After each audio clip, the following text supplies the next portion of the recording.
बिस्मिल्लाहिर्रहमानिर्रहीम। अब हमें कैलकुलेशन ऑफ टैक्स जब आ गई है, तो अब हमने कैलकुलेशन ऑफ इनकम की तरफ बढ़ना है। और हमने आज जो चीज समझनी है, सीखनी है, वो है प्रॉपर्टी इनकम। एक बात याद रखिएगा, कंप्यूटेशन ऑफ टैक्स जब हम सीख रहे थे तो हमारे पास इनकम गिवन होती थी। Property income, trading income, employment income, ये सारी इनकम्स गिवन थी। लेकिन अब वो वक्त आ चुका है कि आपको कंपटीशन ऑफ इनकम आती है, आपको नॉन सेविंग पे कंपटीशन ऑफ टैक्स आता है, आपको नॉन सेविंग पे टैक्स लगाने आता है, आपको सेविंग के ऊपर टैक्स लगाने आता है, आपको डिविडेंड के ऊपर टैक्स लगाने आता है, आपको marriage allowance, child allowance, jointly on property के रूल्स आते हैं। जब आपको ये इतना सब कुछ आता है, तो अब बारी है कि हम वो टॉपिक स्टार्ट करें जो हमारे टैक्स के पेपर की जान है। टैक्स के पेपर का मेन टॉपिक्स, अब इस मेन टॉपिक्स जो हैं वो अब स्टार्ट हो रहे हैं, जिसमें हम इनकम की कंपटीशन देखेंगे। आज प्रॉपर्टी इनकम कैलकुलेट करेंगे, फिर एम्प्लॉयमेंट इनकम कैलकुलेट करेंगे, देन ट्रेडिंग इनकम कैलकुलेट करेंगे, और फिर इंडिविजुअल का टॉपिक अपने एंड की तरफ आएगा। याद रखिएगा, प्रॉपर्टी इनकम टैक्स लगता है इनकम के ऊपर, टैक्स इसमें लगता है इनकम के ऊपर। अब इनकम किसकी होगी? प्रॉपर्टी इनकम की बात हो रही है तो देखो, दो लोग होंगे। एक बेचारा टेनेंट, किरायादार, दूसरा लैंडलॉर्ड। हम बात कर रहे हैं, we are discussing property income. Property income मुझे बताइए, प्रॉपर्टी इनकम किसकी होगी? टेनेंट की के लैंडलॉर्ड की? लैंडलॉर्ड। लैंडलॉर्ड कमाएगा, टेनेंट उसको किराया देगा, लैंडलॉर्ड कमाएगा। तो टैक्स प्रॉपर्टी इनकम पे लगता है, और प्रॉपर्टी इनकम होगी किसकी?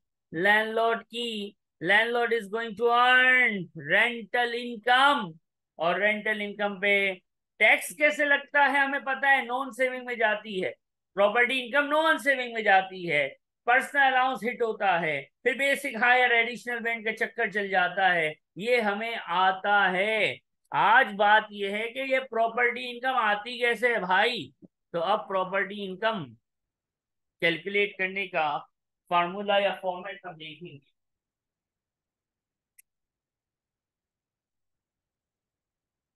साथ साथ कॉपी भी कीजिएगा, और कोई क्वेश्चन हो तब भी पूछते रहिएगा।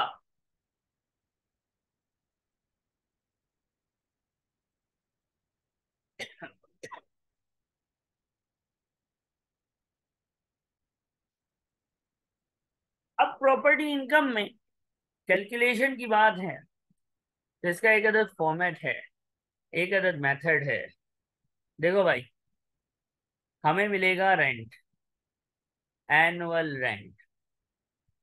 कभी आपको आइडिया हो, पाकिस्तान में भी या बाहर के, हम जब भी कोई भी प्रॉपर्टी किराए पे लेते हैं, तो वो हमारी रिश्तेदार नहीं होता लैंडलॉर्ड, कि ऐसे ही हमें प्रॉपर्टी दे दे। आसान जबान में समझाने के लिए, वो हमसे क्या लेता है? सिक्योरिटी डिपॉजिट लेता है कि नहीं लेता है? बिल्कुल लेता है। अब वो सिक्योरिटी डिपॉजिट कब तक होता है लैंडलॉर्ड के पास? सर, जब तक हम घर खाली नहीं करते। हो सकता है हम 1 साल रहें, या हम 100 साल रहें, या हम 50 साल रहें, it's depends. Security deposit landlord के पास होता है, और वो उस वक्त तक वापसी नहीं करता जब तक हम घर खाली नहीं करते। HMRC, अपना प्यारा टैक्स डिपार्टमेंट, फरमाता है, कहता है भाई सुनो, लैंडलॉर्ड, आपको सिक्योरिटी डिपॉजिट अज्यूम मिला, 10,000 पाउंड मिला।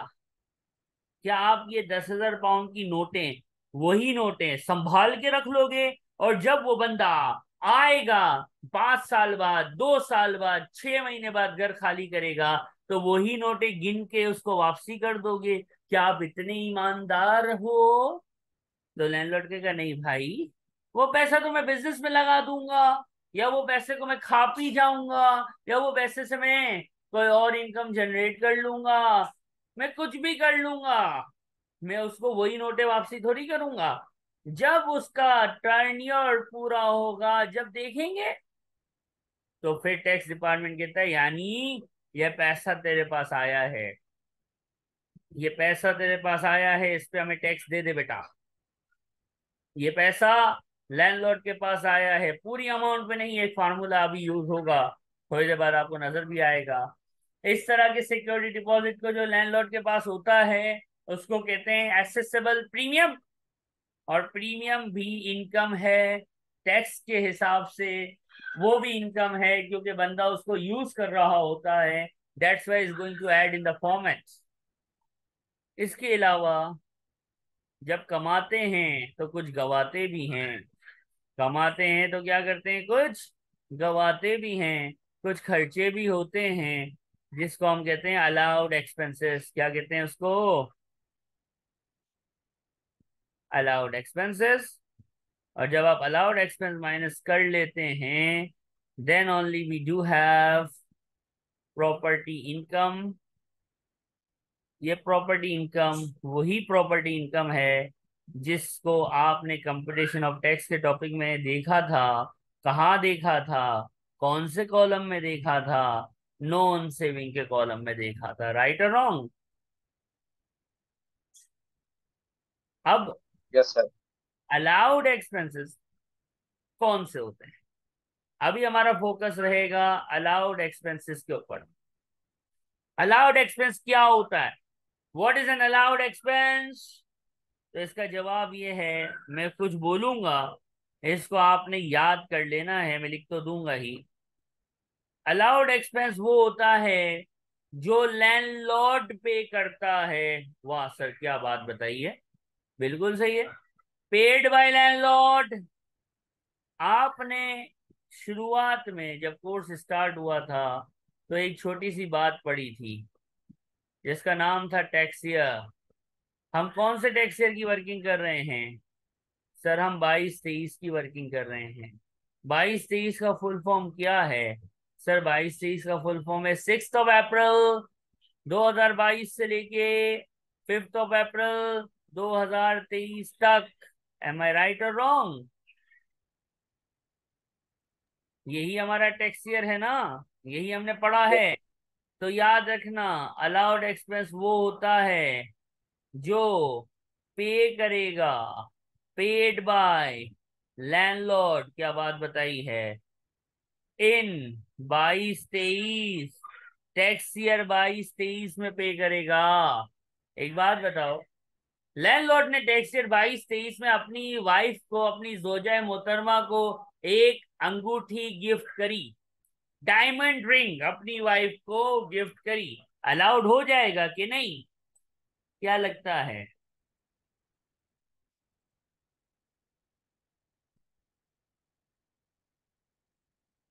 तो सर यहाँ पे हम प्रॉपर्टी इनकम निकाल रहे हैं, हम उसके पर्सनल कोई एक्सपेंसेस के अकाउंटेंट नहीं लगे हुए हैं, हम प्रॉपर्टी इनकम निकाल रहे हैं।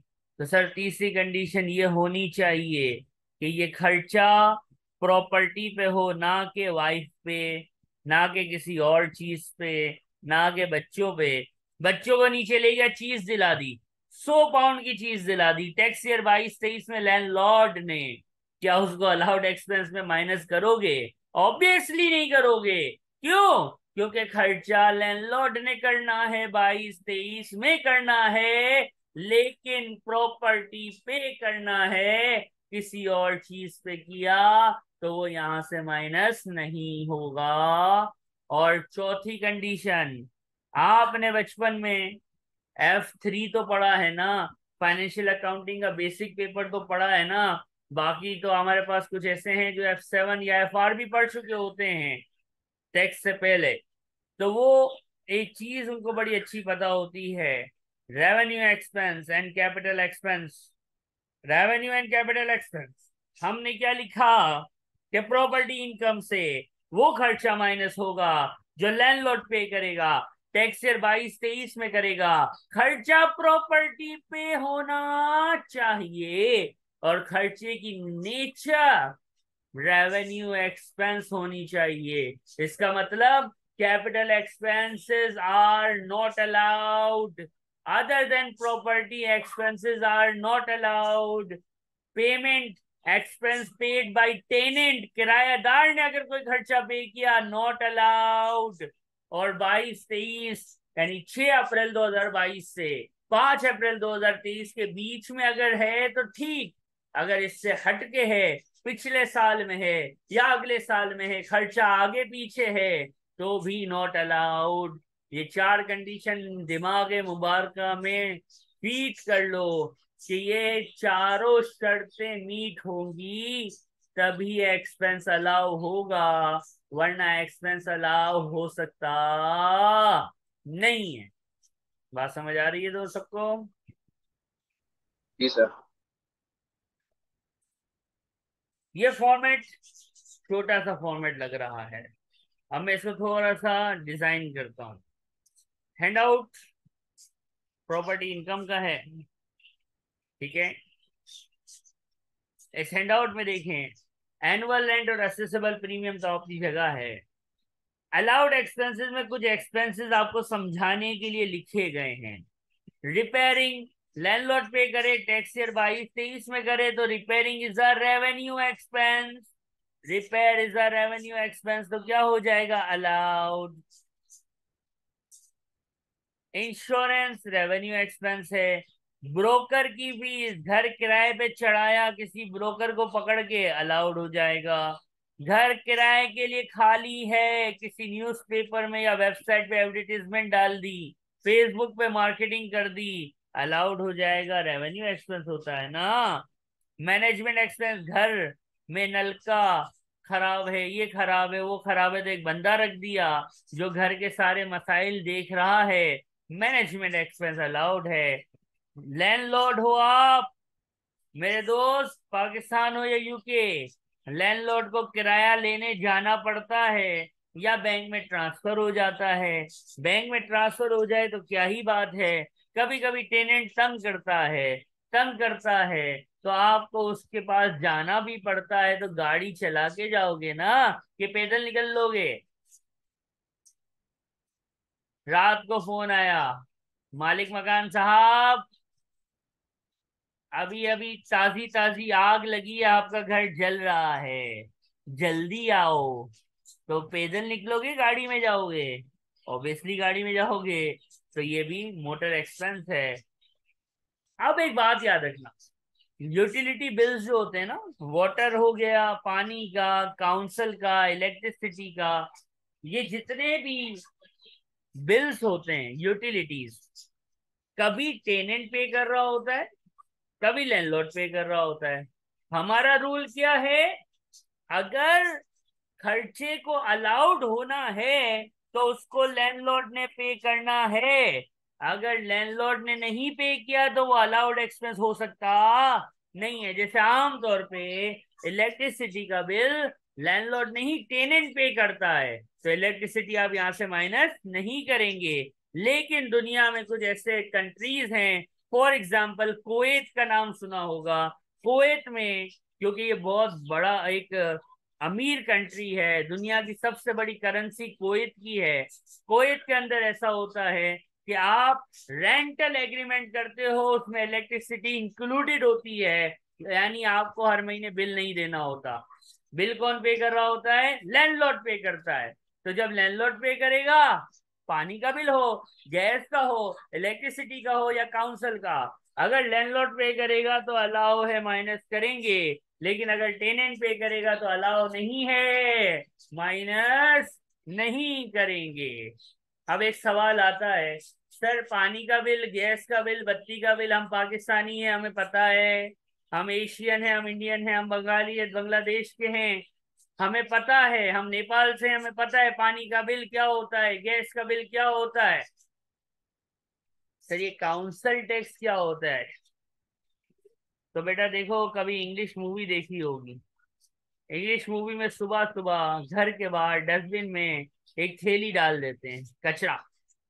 अच्छा थोड़े टाइम बाद एक गाड़ी आती है, वो गाड़ी जो है वो आपकी डस्टबिन का साफ कर देती है, डस्टबिन ले जाती है, दूसरी रख देती है, उसमें थोड़ा सा कीटाणुनाशक यानी पेस्ट कंट्रोल स्प्रे भी कर देती है। ये सफाई सुथराई जो होती है, इसको council tax, government of UK उससे आपसे काउंसिल टैक्स लेती है, सफाई सुथराई का टैक्स। अब हर कंट्री में इसका नाम अलग हो सकता है। सही है। हमने जिस पे टिक किया, हमने उन सारे एक्सपेंसेस की बात की। दो एक्सपेंसेस ऐसे हैं जिससे मैंने टिक नहीं किया है। एक है रीडेकोरेशन और एक है रिप्लेसमेंट। रिप्लेसमेंट आप थोड़ी देर बाद आज ही इंशाल्लाह सीख लोगे। हम बात करेंगे रीडेकोरेशन की। रीडेकोरेशन क्या लगता है, what is redecoration? Sir renovation. क्या? दोबारा सर बोलिए। रेनोवेट करना, लाइक ला पिछले टेनेंट अगर गए होंगे तो कोई भी चीज मतलब उसको रेनोवेट करना दोबारा। दीवार का पेंट खराब हो गया, मैंने दोबारा से रीपेंट करवा दिया, सजा दिया। एक बार सजा हुआ था, दोबारा से सजा दिया। पहले से पेंट हुआ हुआ था, मैंने रीपेंट करवा दिया। देखो घर में छोटे छोटे बच्चे थे को ये जो है दीवारों पे ये पेंसिल उन्होंने स्केचेस बना दिए थे, मैंने दोबारा से पेंटिंग करवा दी।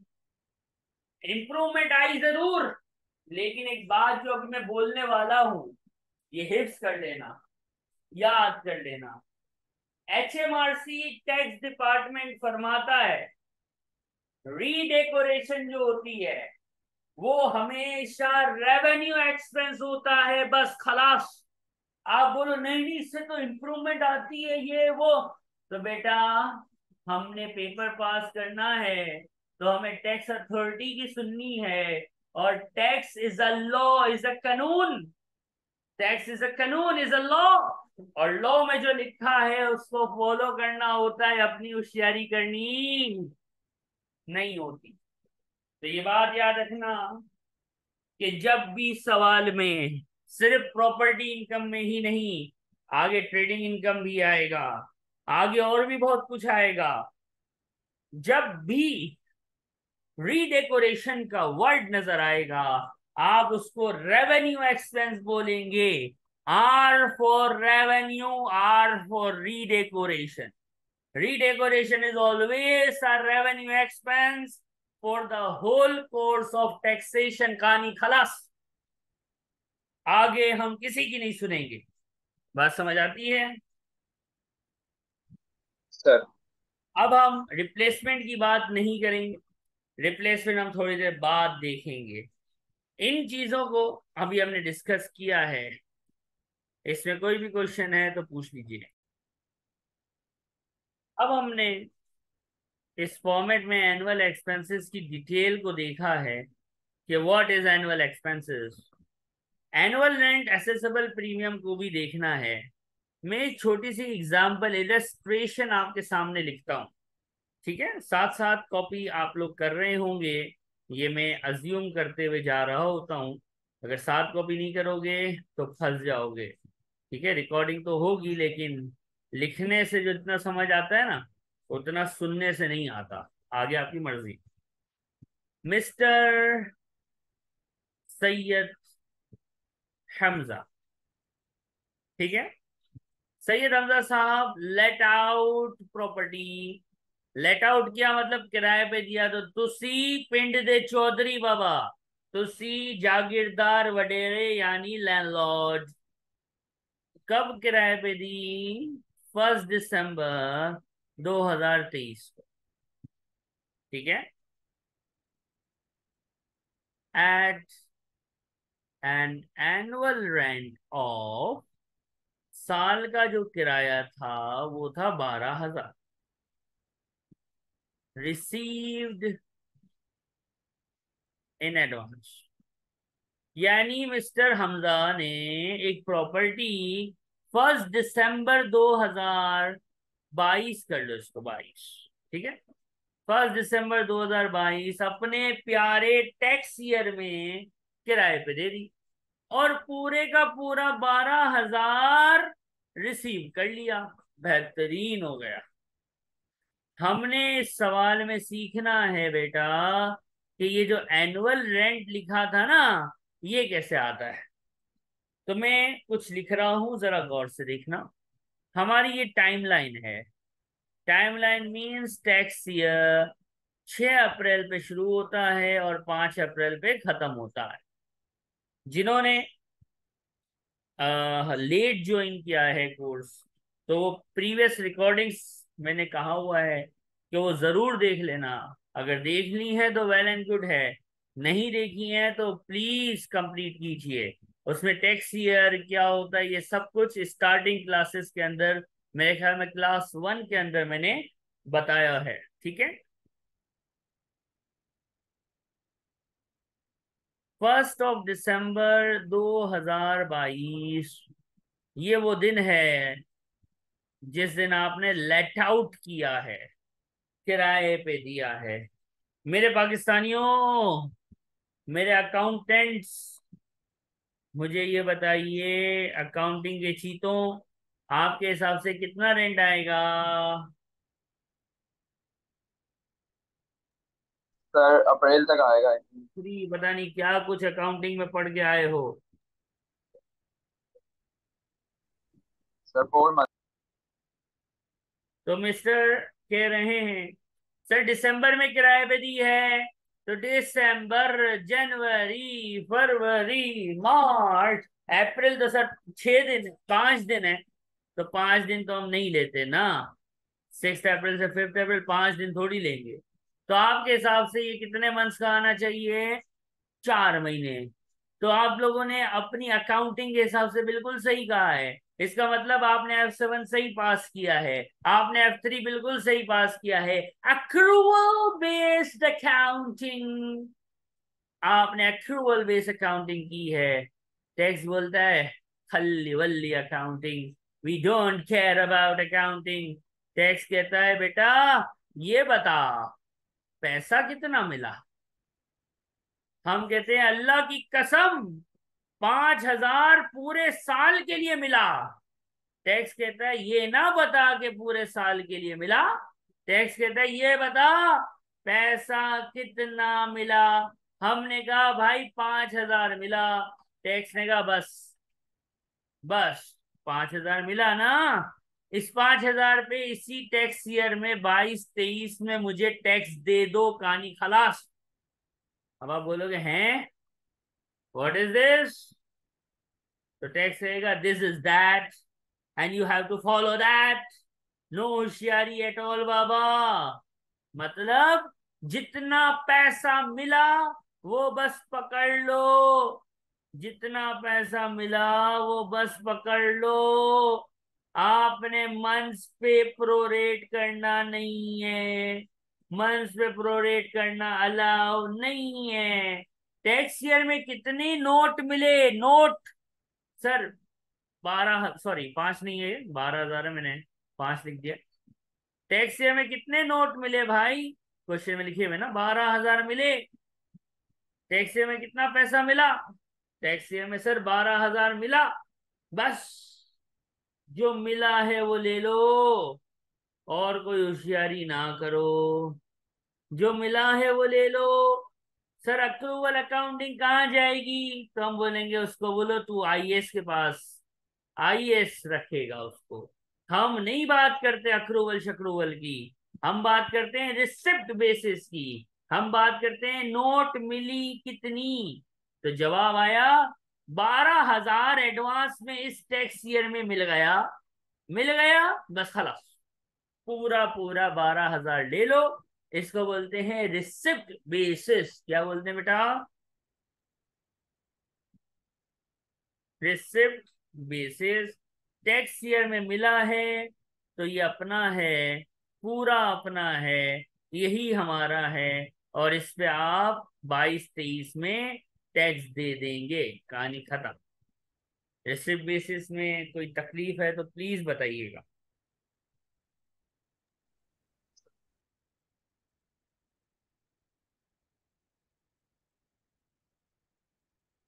जी, कोई तकलीफ।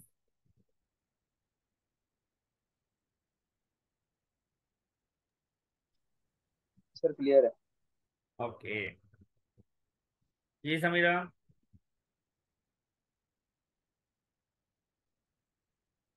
अब ये तो हमने कर लिया। अब मेरी बात गौर से सुन। पेपर में ये हमें रूल पता है कि रिसिप्ट बेसिस जो है ये बाय डिफॉल्ट है, यानी हमेशा क्वेश्चन में कुछ बोला ना जाएगा, इसी तरह का क्वेश्चन होगा जिस तरह हमने देखा है। तो पूरे का पूरा जितना टैक्स से हमें पैसा मिला है वो ले लो, कहानी खत्म। अब बात सुनो। आप पेपर में बैठे हैं, एग्जाम ओपन होता है, प्रॉपर्टी इनकम का सवाल आता है। उसमें एग्जामिनर ने लिखा है, क्या लिखा है? उसमें एग्जामिनर लिखता है यही क्वेश्चन, लेकिन आगे लिख देता है कि प्यारे बच्चों, please use accrual based accounting concept to calculate property income. Examiner फरमाता है अक्रूवल बेस पे सॉल्व करके दिखाओ। तो क्या हम्माद भाई ये बोलेंगे, क्या हमजा, क्या समीरा ये बोलेंगे कि नहीं, हमारे को तो सर ने जो है वो बताया था कैश बेस, हम तो कैश ही करेंगे? तो फिर वहां पे वही कंप्यूटर स्क्रीन से हाथ निकलेगा और पकड़ लेगा गला आपका कि बेटा एग्जामिनर सर है कि मैं हूं? तो एग्जामिनर जो बोलेगा अच्छे बच्चों की तरह वो कर देना। और ऐसा होता है। बाय डिफॉल्ट रिसिप्ट बेसिस है, कैश बेसिस है, कितना टैक्स ईयर में मिला वो लेना है। लेकिन अगर एग्जामिनर ने होशियारी की और बोला कि बेटा अक्रूवल बेस चलाओ, तो हम अच्छे बच्चे हैं ना, हम उसकी बात मान लेंगे। और हम फिर वही जो आपने मंथ्स बताए थे ना मुझे, दिसंबर जनवरी फरवरी मार्च, 4/12 करके सॉल्व कर डालेंगे। ये बात याद रखिएगा, इसको भूलिएगा नहीं। बिल्कुल सही, फिर फॉर्म 4 मंथ्स का लेके जाएंगे एनुअल रेंट के अंदर। लेकिन वो उसके लिए एग्जामिनर हमें बताएगा।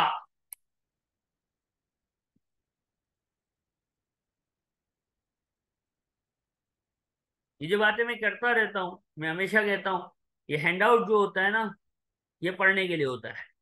जितनी मैं तकरीर कर रहा होता हूँ लोकल लैंग्वेज के अंदर, वो सब इंग्लिश लैंग्वेज के अंदर इस हैंडआउट में लिखा होता है। तो ये हैंडआउट रीड करने का होता है घर पे एक मर्तबा। Accrual base accounting, cash based examiner team has stated that in any exam question involve property income for individual or partnership, the cash basis should be used until and unless specifically stated to the contrary। अगर हम बोले accrual चलाओ तो चला देना, वरना cash base ही करना। ये रेड बॉक्स के अंदर हमने लिखा है, जो अभी हमने इस पे तकरीर की है। अब आपके सामने क्वेश्चन नंबर 1 नजर आएगा। Question number 1, हैमबेरी। एक मर्तबा सुकून और शांति के साथ इस क्वेश्चन को रीड फरमाइए प्लीज।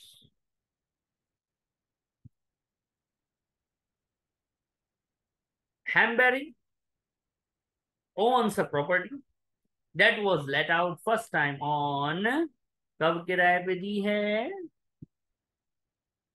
1 जुलाई 2022। साल का किराया 5,000 पर एनम, जो कि एडवांस में मिल गया है। बेहतरीन बेहतरीन। फिर कुछ खर्चे भी किए हैं, खर्चे तो बाद में। पहले तो हम देखते हैं अपना प्यारा टैक्स ईयर। 6/4/22 से 5/4/23 तक टैक्स ईयर है 22-23।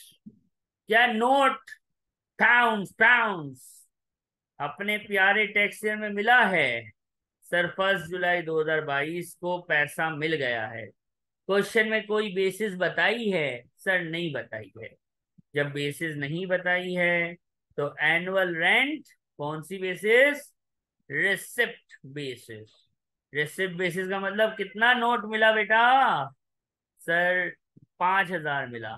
सर पूरे साल का है ये 5,000, हम अक्रूवल नहीं करेंगे तो नहीं करेंगे, क्योंकि बाय डिफॉल्ट कौन सी बेसिस होती है? कैश बेसिस होती है। ओके। अभी हमने प्रीमियम सीखा नहीं है, तो किसी भी क्वेश्चन में एसेसेबल प्रीमियम उन्हें आना नहीं है। लेस होगा अलाउड एक्सपेंसेस, हमारी बेसिस कौन सी चल रही है इस क्वेश्चन के अंदर, अक्रूवल के कैश?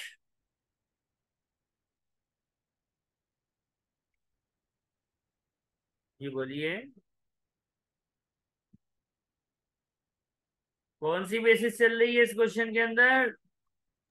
सर ये क्वार्टरली बेसिस लिखा हुआ है सर, कि क्वार्टरली इन एडवांस, क्वार्टर, मतलब कि 3 पार्ट्स में आए ना, वो फोर तो पार्ट्स में। रिलीज करने के लिए होता है। आप मुझे बताओ आपको पैसे कितने मिले? 5000। बस खत्म। टैक्स ईयर में मिले, 1 जुलाई टैक्स ईयर में होती है। Yes sir.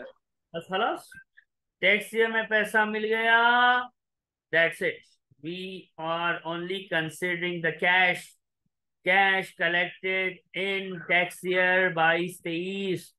क्वार्टर के हिसाब से मिले, साल के मिले, कुछ भी मिले, सानू की अपने को क्या देखने का है? अपने को तो यही देखने का है भाई कि नोट कितना मिला। तो सर नोट कितना मिला है? 5,000। कहानी खत्म। बात समझ आई बेटा? इस यस सब सर। कैश बेसिस पे चल रहे हैं। अब देखो खर्चों के जो 2.5 लाइन है ना, 2 लाइनें कुछ हैं, इसको एक बार खुद पढ़ो, ये लाइनों को, हैम भरी पेट, पढ़ना जरा दोनों।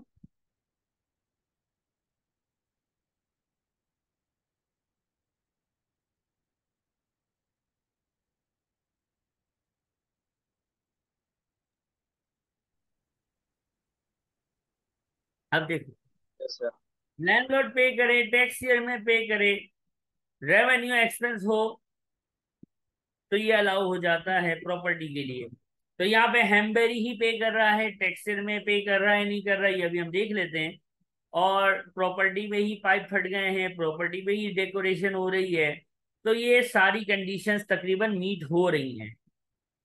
अब आप मुझे ये बतलाइए, बिल्कुल सही कहा आपने चैट बॉक्स में जिन्होंने आंसर लिखा है। दो खर्चे, पहला खर्चा है रीडेकोरेशन का और दूसरा खर्चा है रिपेयर का। एक बात गौर से सुनो, हम अक्रूवल पढ़ रहे हैं कि रिसिप्ट बेसिस पढ़ रहे हैं?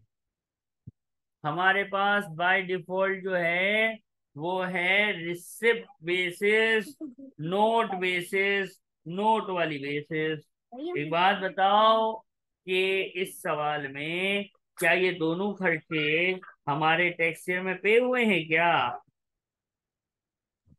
No sir. अब हम देख लेते हैं।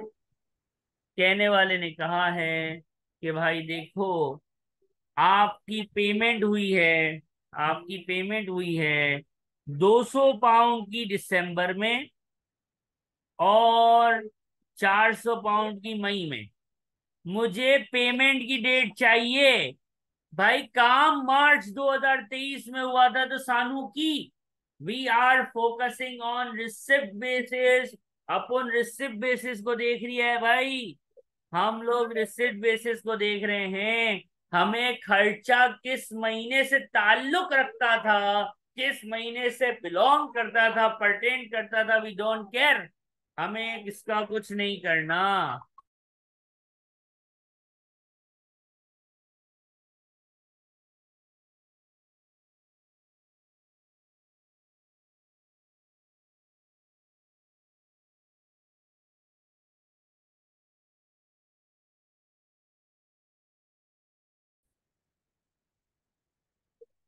उसको हम देखते हैं कि खर्चा पेमेंट डेट जो है वो क्या है।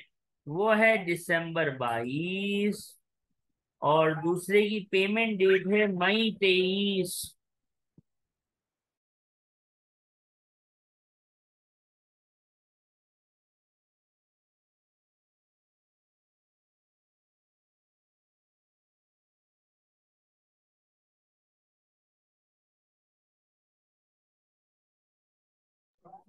तो दिसंबर 22 जो है, हमारे सामने जो हमारा टैक्स ईयर आपको नजर आ रहा है, दिसंबर 22, इस टैक्स ईयर में जो ये टैक्स ईयर है, क्या दिसंबर 22 इस टैक्स ईयर में नजर आता है? तो जी सर, दिसंबर 22 नजर आता है। क्या मई 23 इस टैक्स ईयर में है? सर मई 23 22 23 के टैक्स ईयर में नहीं आता। इसका मतलब हम 200 तो माइनस करेंगे, लेकिन 400 माइनस नहीं करेंगे। आंसर आएगा 4800। यहाँ पे एक क्वेश्चन होता है, सर ये रिपेयर आपने लिख के इस तरह से डेट लिखी है और इस तरह से जीरो लिखा है, क्या पेपर में हमें इसी तरह लिखना होगा? तो इसका जवाब है कि अगर ये क्वेश्चन CRQ का पार्ट, एग्जाम में अगर ये क्वेश्चन CRQ में आएगा तो आपको इसी तरह से जीरो दिखाना होगा और इसके मार्क आपको मिलेंगे। लेकिन अगर ये MCQ या MTQ में आएगा तो आपकी मर्जी है, आप इसको जीरो दिखा के आनी, आप तो बस रफली सॉल्व करते हैं ना, और उसमें तो आप जैसे भी करें, ठीक है। लेकिन अगर ये CRQ में आएगा तो आपको ये जीरो दिखाना होगा। ये हमारे पास एग्जाम्पल क्वेश्चन नंबर 1 था, जिसमें हमने कुछ चीजें समझी है कि एक्सपेंसेस में भी रिसिप्ट बेसिस चलती है। जब ऊपर रिसिप्ट बेसिस है तो रिसिप्ट बेसिस होगी। जब एक्सपेंस इनकम में, जब आप एनुअल रेंट में रिसिप्ट बेसिस चलाओगे तो फिर आप नीचे अलाउड एक्सपेंस में भी रिसिप्ट बेसिस ही चलाते हैं। ये क्वेश्चन हमारा कंप्लीट होता है। अब नेक्स्ट क्वेश्चन से पहले एक छोटी सी चीज आपको बताएंगे हम। एक एक्सपेंस होता है जिसका नाम होता है finance cost on loan to acquire property. क्या मतलब? फाइनेंस कॉस्ट किसको बोलते हैं? फाइनेंस कॉस्ट सर हम F7 वाले हैं, हम F3 वाले हैं, हमें पता है। फाइनेंस कॉस्ट इंटरेस्ट एक्सपेंस, हराम एक्सपेंस को बोलते हैं। बात सुनो, बात समझो। एक अदद लोन लिया प्रॉपर्टी खरीदने के लिए, उस लोन पे इंटरेस्ट दे रहा है लैंडलॉर्ड। सर चारों कंडीशन मीट हो रही हैं। चारों कंडीशन कैसे? पे कर रहा है लैंडलॉर्ड, प्रॉपर्टी पे कर रहा है, क्योंकि लोन उसने प्रॉपर्टी खरीदने के लिए लिया था। टैक्स ईयर 22 23 में पे कर रहा है। और ये एक्सपेंस, ये इंटरेस्ट एक्सपेंस है। आप लोगों ने बचपन से पढ़ा है income statement, profit and loss, SOCI में फाइनेंस कॉस्ट जाती है। तो चारों कंडीशन मीट हो रही, ये वो एक्सपेंस है जो चारों कंडीशन मीट हो रही हैं। तो हमें लगता है ये अलाउड एक्सपेंस होगा। टैक्स अथॉरिटीज कहती हैं ऑल दो के सारी कंडीशंस मीट हो रही हैं, लेकिन ये वो एक्सपेंस है इकलौता जो सारी कंडीशंस के मीट होने के बावजूद अलाउ नहीं है। अलाउ नहीं है का मतलब प्रॉपर्टी इनकम से एज एन एक्सपेंस माइनस होगा नहीं। ये वो इकलौता एक्सपेंस है जो सारी कंडीशंस को सेटिस्फाई कर रहा है। लैंडलॉर्ड पे कर रहा है, 22 23 में कर रहा है, प्रॉपर्टी खरीदने के लिए लोन लिया था, और ये रेवेन्यू एक्सपेंस है। Interest is a revenue expense, लेकिन इसके बावजूद ये अलाउड एक्सपेंस नहीं होगा। सर क्यों नहीं होगा? तो बेटा ये यूं ही है कि नहीं होगा, क्योंकि यही कानून है और कानून को हम फॉलो करते हैं। अगला क्वेश्चन है मिस्टर आदम। आदम साहब हैं, बड़े अच्छे भाई हमारे। इन साहब ने एक अदद प्रॉपर्टी खरीदी और उसका 22 23 में रेंट मिला इनको। बहुत अच्छी बात है, रेंट मिला, जबरदस्त। कितना रेंट मिल गया? सर 15, 15,000। 15,000 is the rent. वाह वाह वाह, क्या बात। इसके बाद सर क्या कहानी हो गई? इन्होंने 1 2 3 4 वाहिद इतने तलाता अरबा, 4 खर्चे पे किए। बहुत अच्छी बात। और आगे इनकी ट्रेडिंग इनकम भी है। ये बड़ा गलत काम किया इन्होंने, इनका इंटरेस्ट इनकम भी है हराम। और टैक्स लायबिलिटी निकालनी, हमें आती है टैक्स लायबिलिटी निकालने, क्या बुरी बात है? लेकिन पहले हम क्या निकालेंगे? Property income. प्रॉपर्टी इनकम निकालने के लिए टैक्स ईयर में मिलने वाला रेंट, रिसिप्ट बेसिस, 22-23 में क्या पूरा पूरा 15,000 मिला? जी सर, 22-23 में पूरा 15,000 मिला। रिसिप्ट बेसिस के मुताबिक ले लो। बाकी जो खर्चे हैं वो लैंडलॉर्ड ने पे करे हैं, टैक्स ईयर में ही करे हैं। बस कैपिटल एक्सपेंस हो तो छोड़ देना, रेवेन्यू एक्सपेंस हो तो माइनस कर देना, और जो एक्सेप्शनल रूल बताया है वो ध्यान में रखना। पहला एक्सपेंस कौन सा है? Agent fees. Agent fees sir revenue expense है, लैंडलॉर्ड ने पे किया है, प्रॉपर्टी का एजेंट है, अलाउड। इंश्योरेंस, प्रॉपर्टी को इंश्योर्ड करवाया है, रेवेन्यू एक्सपेंस है, लैंडलॉर्ड ने पे करा है, टैक्स ईयर में अलाउड। गार्डनर, गार्डनर कौन होता है? जो बाग को ध्यान में रखता है, गार्डन को सेट रखता है, उसकी सैलरी रेवेन्यू एक्सपेंस होती है, अलाउड। और sir interest on loan to acquire property, sir ये सारी कंडीशन मीट करता है, लेकिन हमने इसका रूल पढ़ा है जो कि हमारे दिमाग में फिक्स है कि ये ऑल दो सारी कंडीशंस को मीट करता है, इसके बावजूद अलाउड एक्सपेंस नहीं होगा। मेरे पास प्रॉपर्टी इनकम आएगी 11,200। अगर ये सीआरक्यू में आ जाए तो जीरो लिखने के मार्क्स हैं, जीरो दिखाना होगा। सीआरक्यू बोले तो सेक्शन सी, जिसका आंसर आप एक्सेल पे देते हैं। लेकिन अगर ये एमसीक्यू और एमपीक्यू में आ जाए तो जैसे दिल चाहे सिर्फ कैलकुलेटर पे ही कर लो, लेकिन आंसर आ रहा है 11,200। जिनका आंसर कुछ और आया है अपनी गलती देखिएगा, और समझ नहीं आई है तो पूछिएगा।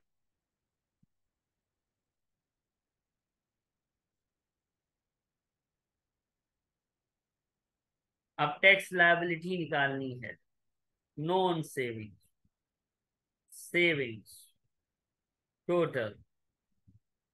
इस क्वेश्चन में ट्रेडिंग इनकम है 42,000 की, प्रॉपर्टी इनकम है 11,200। ये हमने वर्किंग करके खुद निकाला है। एक ऐसा वक्त भी आएगा कि आप ट्रेडिंग इनकम को भी खुद निकालेंगे। इसका हम टोटल करते हैं, यही टोटल इनकम है, क्वालिफाइंग इंटरेस्ट है नहीं, इसलिए यही मेरी टोटल इनकम, यही मेरी नेट इनकम। 53,200, 800 टोटल का कॉलम इस क्वेश्चन में जस्ट फॉर फॉर्मेलिटी था, क्योंकि हमें यहाँ पता चल रहा है कि ये लाख से नीचे नीचे है। लाख से नीचे नीचे होता है तो पर्सनल अलाउंस आता जरूर है लेकिन रिड्यूस नहीं होता। लाख से नीचे नीचे है तो टोटल का कॉलम अगर मैं ना भी बनाऊं तब भी चलेगा। ठीक है। पर्सनल अलाउंस है 12,570, ये माइनस हो गया। टैक्सेबल इनकम तशरीफ ले आई है। टोटल कॉलम आपकी पुरजोर ख्वाहिश पे हमने बना भी दिया है। चलो कैलकुलेटर, कैलकुलेटर क्या दिखा रहा है कैलकुलेटर, और इनको एडअप करते हैं तो 41,430। यहाँ तक कोई तकलीफ है तो प्लीज पूछिएगा। टोटल का कॉलम हमें दिखा रहा है कि ये बंदा 37,700 से ज्यादा कमा रहा है, लेकिन 1.5 लाख से कम कमा रहा है। तो ये बंदा हायर बैंड तलक जाएगा। ये बंदा हायर बैंड टैक्स पेयर है, हायर बैंड तक जाएगा। लेकिन सर इस सवाल में सेविंग इनकम नाम की चीज भी मौजूद है, तो क्या इस क्वेश्चन में स्टार्ट बैंड आएगा? हाँ बच्चों, स्टार्ट बैंड आएगा नहीं आएगा?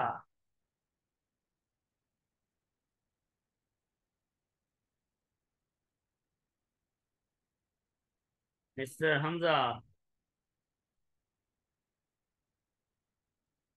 समीरा।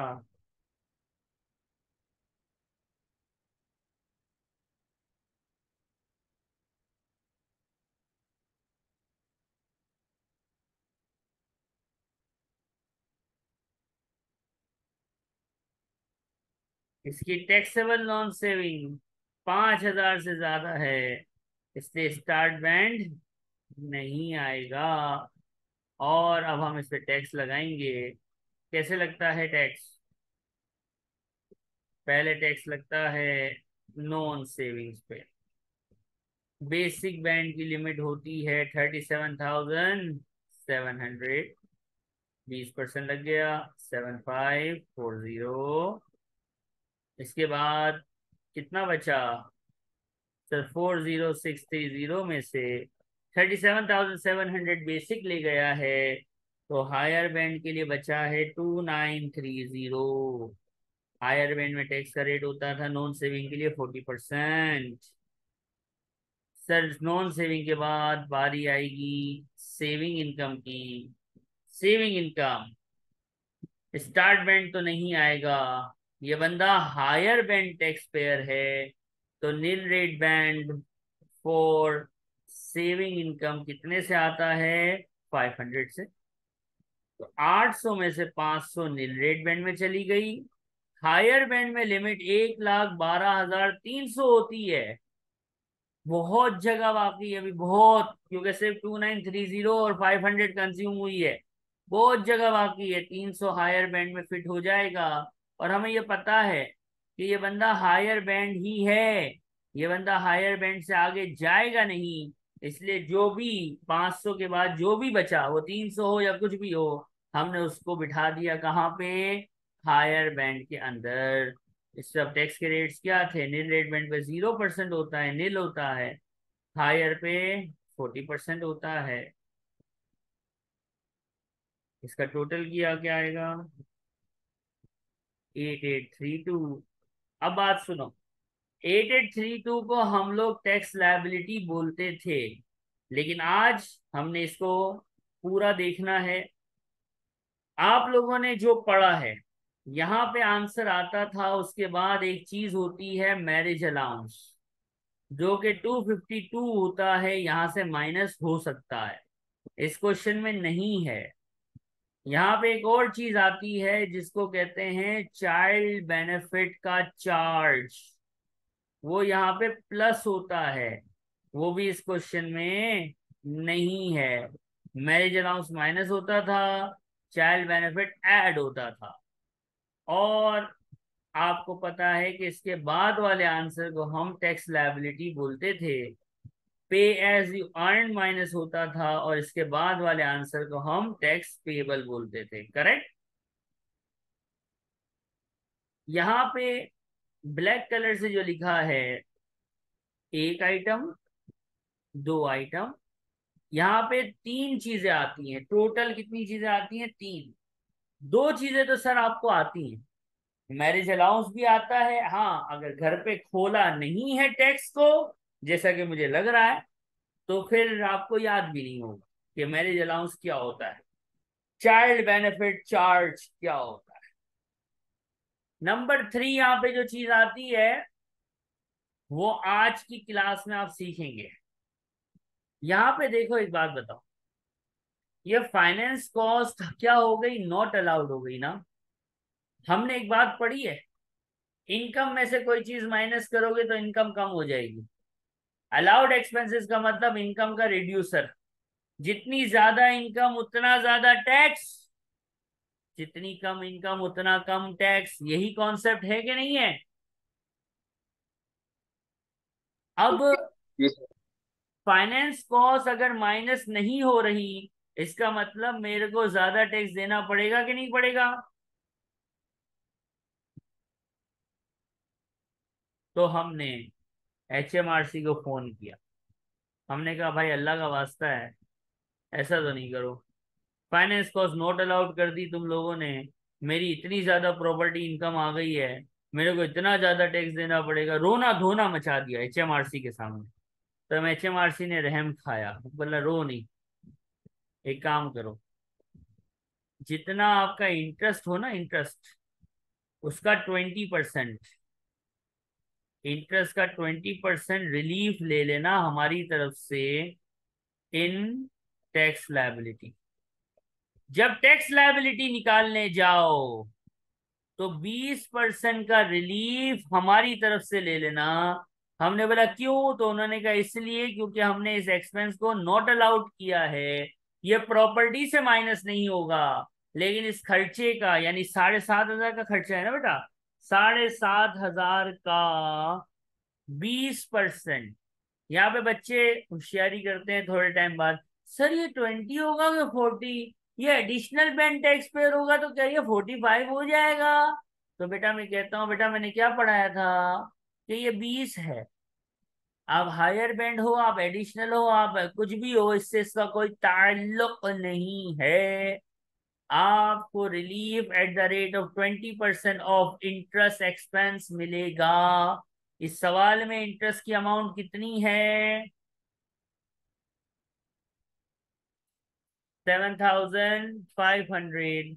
तो इसका 20% हमें रिलीफ मिलना है, कितना आएगा?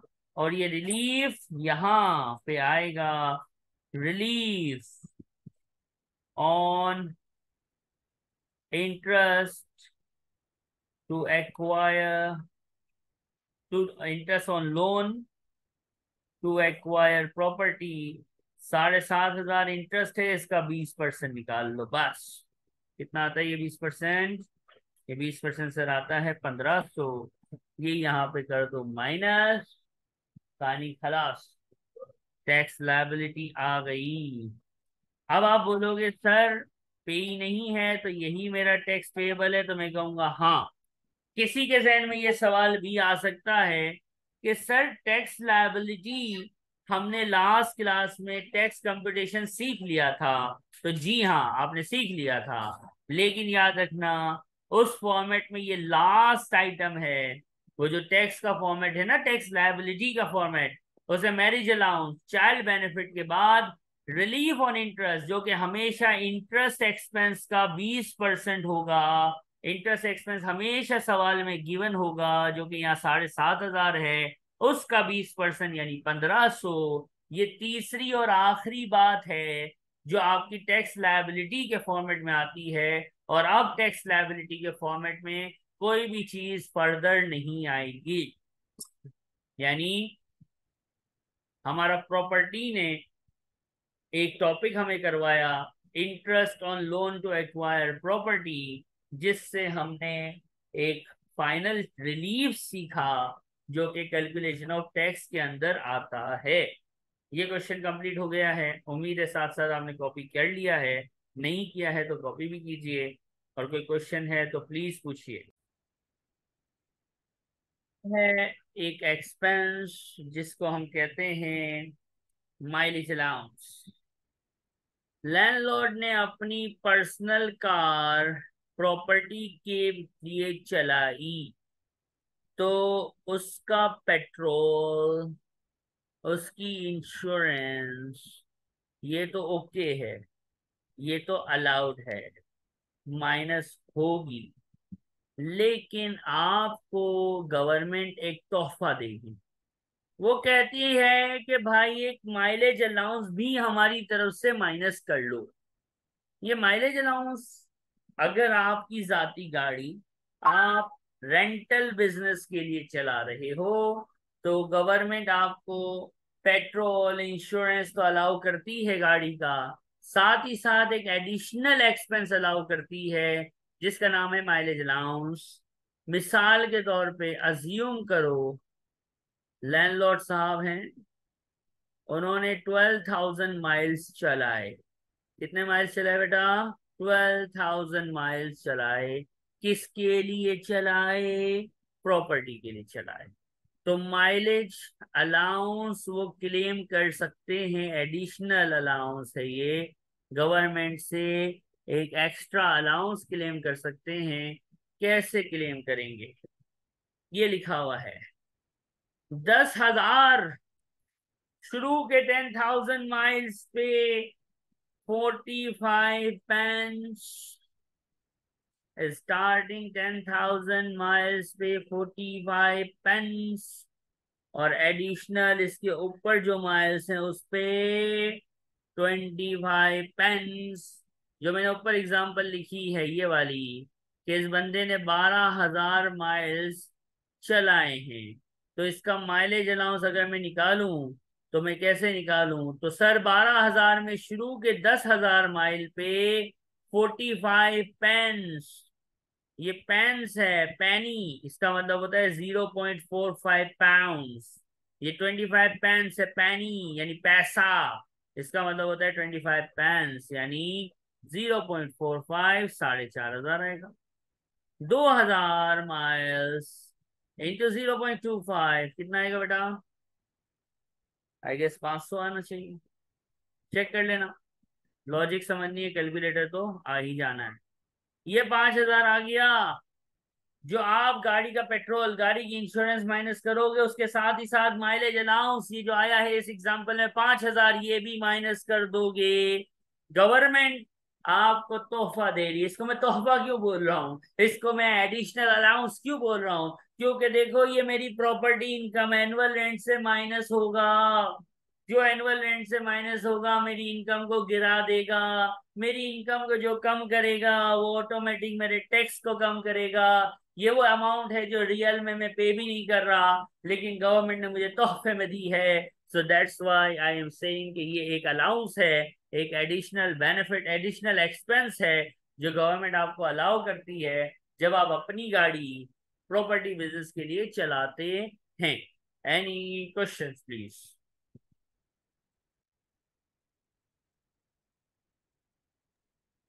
No sir. ठीक, अब हम आगे बढ़ेंगे। मैंने जब स्टार्ट, ये कॉपी कर लिया।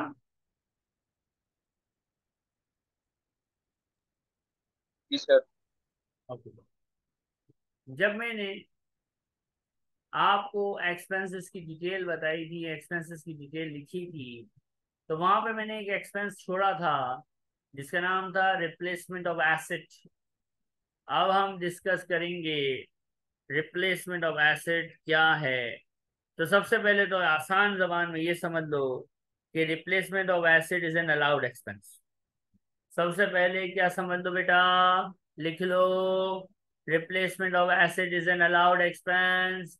रिप्लेसमेंट ऑफ एसेट एक अलाउड एक्सपेंस है। आपने माइनस करना है क्या सर, ये बताओ तो सही। तो बताते हैं, टेंशन नहीं है। पहले ये याद रखो, replacement of asset is an allowed expense. होता क्या है, मैं एक एग्जांपल दूंगा, उन अल्फाज से इसको याद रखो, ठीक है? आपकी प्रॉपर्टी है, प्रॉपर्टी में एक अदद, प्रॉपर्टी में एक अदद डिश वॉशर है। क्या है? Dish washer. डिश वॉशर जो है वो खराब हो गया। वो कितनी प्लेटें धोता था? उस डिश वॉशर में अज्यूम करो 10 प्लेट्स धुलती थी। कितनी धुलती थी? 10 प्लेट्स, ओनली 10 प्लेट्स। वो डिश वॉशर खराब हो गया। आपने सेम, सेम बोले तो यानी 10 डिश वॉश, सेम स्पेसिफिकेशन वाला, 10 डिश वॉश, 10 डिशेस धोने वाला ही अगर आपने डिश वॉशर लिया है, तो ये रिप्लेसमेंट ऑफ एसिड रिलीफ के नाम पे अलाउड हो जाएगा। अब आप बोलोगे सर एसिड लेना तो कैपिटल एक्सपेंस होता है, लेकिन बेटा ये टैक्स है, टैक्स अपने रूल्स पे चलता है। टैक्स ये कहता है कि एक एसिड बेचा, दूसरा एसेट खरीदा, इसको बोलते हैं रिप्लेसमेंट। सेम फीचर्स वाला ही एसेट अगर आपने लिया है तो ये अलाउड एक्सपेंस होगा। क्या कहता है टैक्स? अगर आपके घर में प्रॉपर्टी में वॉशिंग मशीन थी 20 लीटर पानी वाली, और वो खराब हुई, तो आपने दूसरी भी 20 लीटर वाली ही ले ली, तो ये अलाउड एक्सपेंस होगा। लेकिन अगर आपने 20 लीटर की जगह 40 लीटर वाली डबल, जंबो साइज या एडवांस मॉडल की वॉशिंग मशीन ली, तो फिर ये अलाउड एक्सपेंस होगा नहीं। अलाउड एक्सपेंस, एक एसिड बेचा दूसरा खरीदा, अलाउड उसी सूरत में है जब दोनों एसिड की स्पेसिफिकेशन सेम हो। और ये बात याद रखना, अलाउड एक्सपेंस की अमाउंट कैसे निकालेंगे? तो अमाउंट ऐसे निकालेंगे बेटा कि रिप्लेसमेंट कॉस्ट, यानी जो रिप्लेसमेंट कॉस्ट है, एक एसिड बेच के दूसरा लेने की रिप्लेसमेंट कॉस्ट है वो लेना, और माइनस कर देना, माइनस कर देना उसमें से स्क्रैप वैल्यू को। देखो पुराना एसिड निकलेगा तो वो स्क्रैप होगा, उसकी स्क्रैप वैल्यू होगी। मैंने कहा एक एसिड बेचा दूसरा खरीदा, कीमत के फर्क से, कीमत का फर्क is replacement cost, replacement cost minus scrap value of previous acid, ये अलाउड एक्सपेंस है। एक एसिड बेचा दूसरा खरीदा, दोनों की स्पेसिफिकेशन अगर सेम है तो ये अलाउड एक्सपेंस है, और इस अलाउड एक्सपेंस को बोलते हैं replacement of acid, replacement of acid relief. और ये एक निकालने का फॉर्मूला क्या है? रिप्लेसमेंट कॉस्ट माइनस, माइनस किया, माइनस पुराने वाले एसिड की जो खराब हो गया है उसकी स्क्रैप वैल्यू। ये अब मैंने थ्योरी बोली है, अभी मैं इसका क्वेश्चन कराऊंगा। यहां तक कोई तकलीफ है?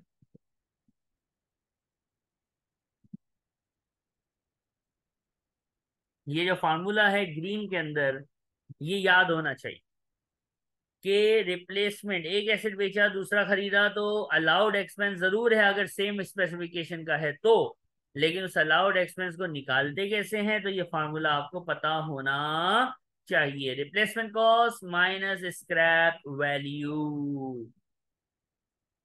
अब जरा मेरे पाकिस्तानियों, ये छोटा सा क्वेश्चन है, ये छोटा सा क्वेश्चन है। अभी तक हमने जितना कुछ पढ़ा है, जितना भी पढ़ा है, वो सब इस क्वेश्चन के अंदर एग्जामिन हुआ है। ठीक है, तो इस क्वेश्चन को हम वन नोट पे लेते हैं। ये क्वेश्चन आ गया वन नोट पे, और ये क्वेश्चन को पहले एक नजर आप रीड तो करें, मजा आए। शाबाश, क्वेश्चन को रीड करो बेटा।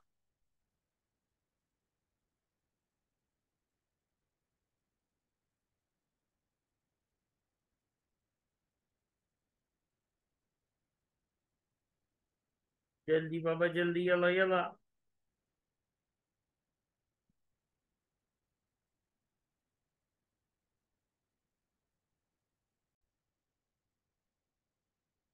क्वेश्चन रीड हो गया है, किराया शिराया हमारे सामने है, हमारा फॉर्मेट हमारे दिमाग में है।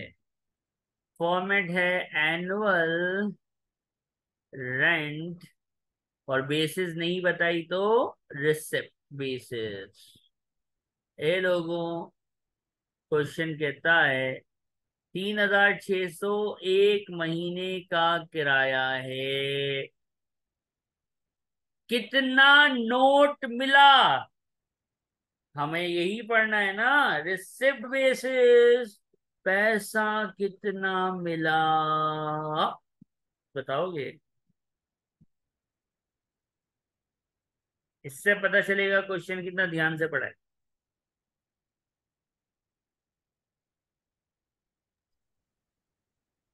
पैसा मिला कितना?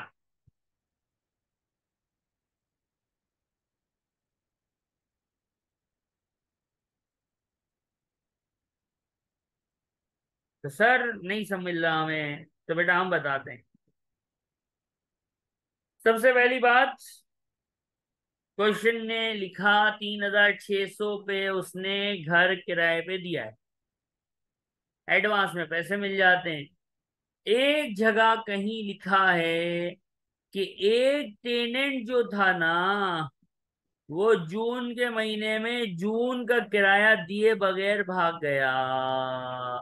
इसके बाद हम उससे पैसा रिकवर भी नहीं कर सके। अल्लाह अकबर।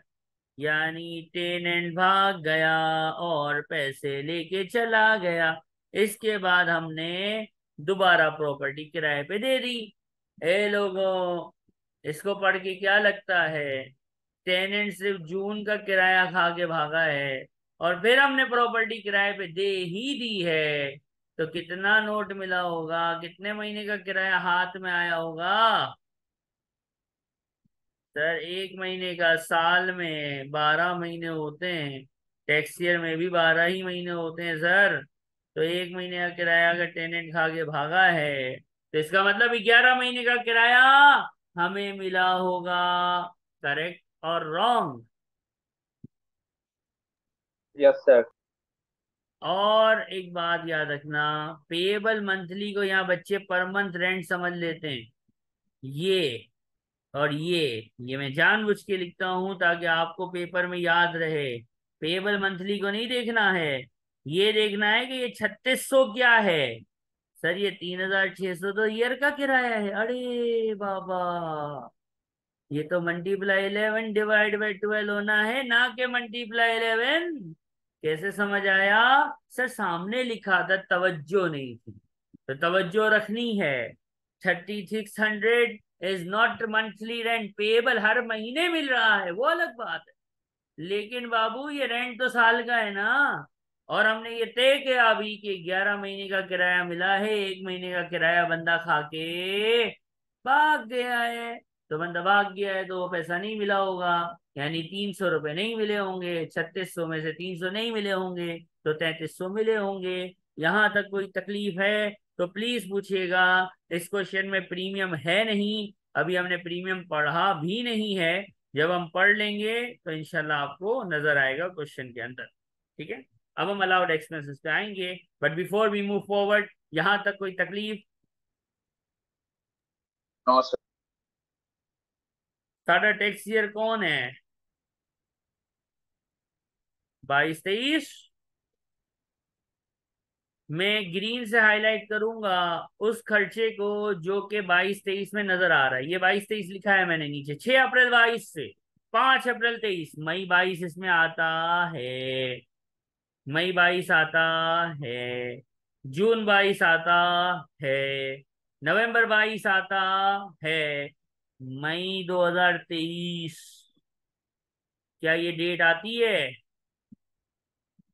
मई 23 टैक्स ईयर, टैक्स ईयर 22-23 में आती है नहीं आती?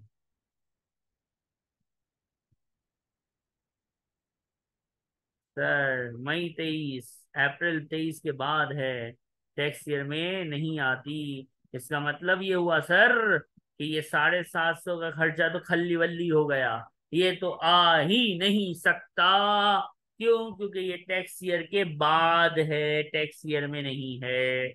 पेमेंट की डेट्स देखी, जो टैक्स ईयर में डेट्स थी उनको ग्रीन किया कि हाँ ये आने चाहिए, लेकिन जो टैक्स ईयर के बारे उसको खल्ली वल्ली करा दिया, बोला निकल ले बेटा। पहला एक्सपेंस का नाम है कर्टन्स की रिप्लेसमेंट। अभी हमने पढ़ा है रिप्लेसमेंट का रूल, कि अगर सेम ही तरीके के कर्टन्स होंगे, ये बाय डिफॉल्ट है, अगर एडवांस होगा, मॉडर्न होगा या अपडेट होगी तो वो बताएगा। खामोश है क्वेश्चन, एक एसेट बेचा दूसरा खरीदा, तो इसका मतलब होता है सेम स्पेसिफिकेशन वाला है और ये अलाउड एक्सपेंस होता है। और मैंने आपको अभी रिप्लेसमेंट के लिए फार्मूला बोला था, क्या था? Replacement cost, replacement cost minus scrap value, given होगी सब कुछ। कर्टन्स के बारे में लिखा हुआ है नीचे, क्या लिखा हुआ है? No disposal no. Cost value. इसका मतलब इसकी रिप्लेसमेंट कॉस्ट है 150, स्क्रैप वैल्यू है 0, यानी 150 माइनस हो जाएगा, खत्म। अगला एक्सपेंस कौन सा है? Replacement of kitchen unit. इसके बारे में नीचे क्या बोला है? नीचे नहीं, इसके बारे में ऊपर ही सब कुछ बोल दिया है। लिखता है broken kitchen unit with a similar, similar मतलब अलाउड के नॉट अलाउड?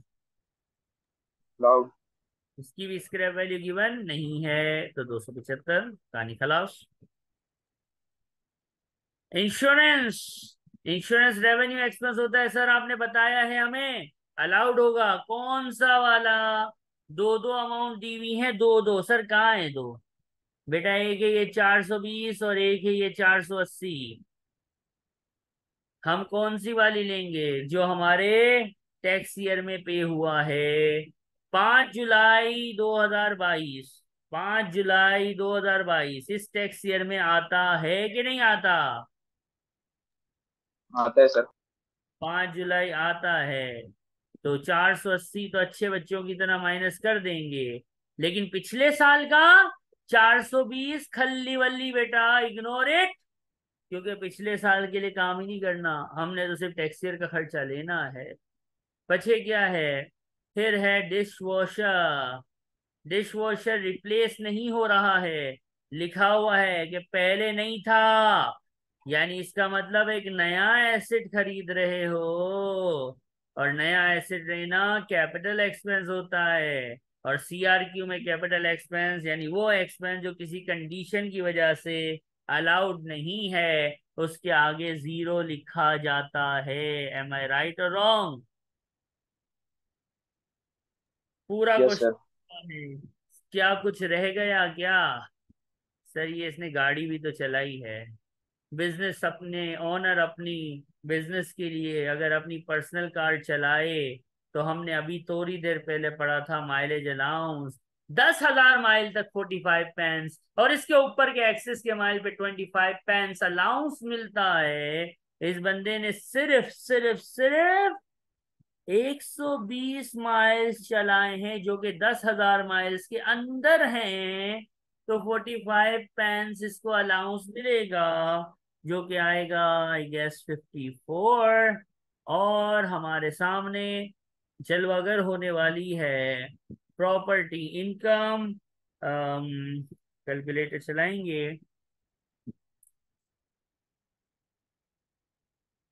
2341 चेक कीजिएगा। और ये 2341 कहाँ को जाएगा? सर ये नॉन सेविंग में जाएगा।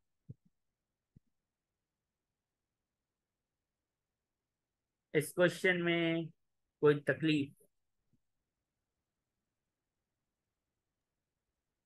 सर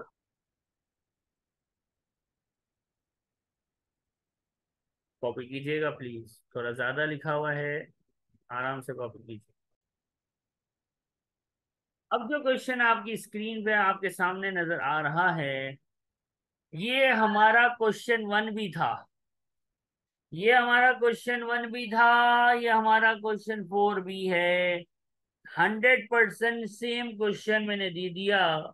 लेकिन कुछ तो होगा ना। तो इस क्वेश्चन को पढ़ के वो कुछ ढूंढना जरा, वो कुछ क्या है? कि क्वेश्चन 1 और क्वेश्चन 4 में फर्क है, वो क्या है? ढूंढना जरा। सर अक्रूवल बेसिस है। मैंने बोला था कि by default cash basis. Accrual basis है sir. By default cash basis. लेकिन एग्जामिनर बोले तो डिफॉल्ट हट के अक्रूवल बेसिस पे क्वेश्चन शिफ्ट हो जाएगा। जब अक्रूवल बेसिस पे आएगा तो टैक्स ईयर बड़ा इंपॉर्टेंट हो जाएगा। ये हो गया। क्वेश्चन आज ही सॉल्व किया है ये हमने, 1 जुलाई को। ये हमने किराए पे दी है। Accrual accrual basis. तो एनुअल रेंट ब्रैकेट में रिसिप्ट बेसिस नहीं लिखोगे, लिखोगे अक्रूवल बेसिस। और अपने अंदर के उस मरे हुए अकाउंटेंट को जिंदा कर लेना, जो टैक्स में शुरू से मरा हुआ है, जिसको हमने जागने ही नहीं दिया है। और गिनना कि जुलाई, अगस्त, सितंबर, अक्टूबर, नवंबर, दिसंबर, जनवरी, फरवरी एंड मार्च, अप्रैल के 5 दिन कभी भी नहीं काउंट किए जाएंगे। 5,000 साल का किराया है। अक्रूवल के हिसाब से 9 मंथ्स पड़ रहे हैं। क्या आएगा बेटा? 3750। प्रीमियम हमने पढ़ा नहीं तो अभी तक किसी क्वेश्चन में होगा नहीं। Allowed expenses. सर एक पाइप फट गया था और एक रिपेयरिंग का काम था। ये क्वेश्चन हमने अभी किया है। रीडेकोरेशन एंड रिपेयर। प्रॉपर्टी इनकम तशरीफ लाने वाली है। मुझे बताओ, खर्चे माइनस करने हैं, पेमेंट को देखूं कि ड्यूएंस को देखूं? सर अब पेमेंट को नहीं देखना, अब ड्यूएंस को देखना। कि पाइप फटा कब है? नवंबर में। रिपेयरिंग का काम हुआ कब है? मार्च में। यहाँ पे आप अक्रूड देख रहे हैं कि ये खर्चा नवंबर 22 का है, ये खर्चा मार्च 23 में हुआ है। आप ड्यूएंस देख रहे हैं, अकरेंस ऑफ एक्सपेंस देख रहे हैं, आप पेमेंट को नहीं देख रहे। क्योंकि आप इस क्वेश्चन में रिसिट बेसिस, डिफॉल्ट बेसिस पे नहीं खड़े हैं, आप इस क्वेश्चन में कैश बेसिस पे खड़े हैं। तो पहला एक्सपेंस नवंबर 22 टैक्स ईयर में आता है, अच्छे बच्चों की तरह 200 माइनस कर दो। दूसरा एक्सपेंस की ड्यूएंस या अकरेंस मार्च 23 टैक्स ईयर में आता है, अच्छे बच्चों की तरह माइनस कर दो। सर पेमेंट की डेट्स नहीं देखेंगे तो बेटा ये रिसिट बेसिस नहीं है, इसलिए नहीं देखेंगे। नॉन सेविंग में जो प्रॉपर्टी इनकम इस क्वेश्चन में जाएगी वो है 3150। That's it.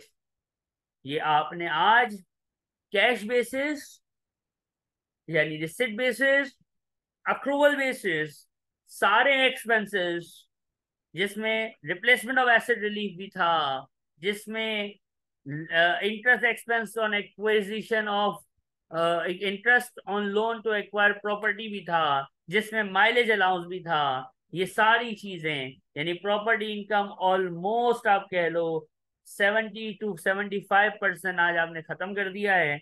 ये आपकी बुक का कैप्लान का चैप्टर नंबर 4 है, कैप्लान का ये चैप्टर नंबर 4 है। अब यहां तक हम पहुंचे। अब आगे बढ़ने से पहले प्रॉपर्टी लॉसेस, असेसेबल प्रीमियम और रिवीजन किट करने से पहले आई डू रिक्वेस्ट कि वीडियो को क्या करने का, लाइक करने का, चैनल को क्या करना है, सब्सक्राइब करना है। अगर चैनल सब्सक्राइब नहीं किया है तो प्लीज चैनल को सब्सक्राइब कीजिए, ताकि हमें इससे थोड़ी मोटिवेशन मिले और फर्दर इसके बाद इंशाल्लाह एम्प्लॉयमेंट इनकम और ट्रेडिंग इनकम भी आएगी चैनल पे। तो चैनल को लाजमी सब्सक्राइब कीजिएगा और नोटिफिकेशन यानी बेल आइकन को भी दबाइएगा।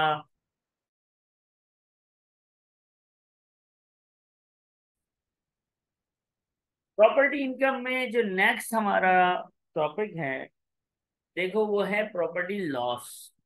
हम कमाएंगे ही, ये हमने फिक्स तो नहीं किया हुआ। हम कमाएंगे तो टैक्स देना होगा, लेकिन हम गवाएंगे यानी हमें प्रॉपर्टी पे लॉस होगा तो गवर्नमेंट क्या हमसे टैक्स लेगी? प्रॉपर्टी इनकम पे टैक्स होता है, प्रॉपर्टी लॉसेस पे टैक्स नहीं होता। तो टैक्स का क्या करती है गवर्नमेंट अगर हमें प्रॉपर्टी में लॉस हो जाए? तो इसका जवाब है बेटा, देखो, अगर इनकम पे हम टैक्स लेते हैं बीइंग अ टैक्स अथॉरिटी, तो लॉस पे हम रिलीफ देंगे। इनकम पे अगर हम टैक्स लेते हैं तो हम लॉस पे रिलीफ देगा। इनकम पे अपन क्या लेगा? टैक्स लेगा। तो लॉस पे अपन क्या करेगा? आपको रिलीफ देगा। कैसे रिलीफ देंगे? कुछ क्वेश्चंस हैं, mister A, mister B, mister C, इसमें आप सीखेंगे। देखो भाई, पहले मैं कर रहा हूँ क्वेश्चन नंबर 5।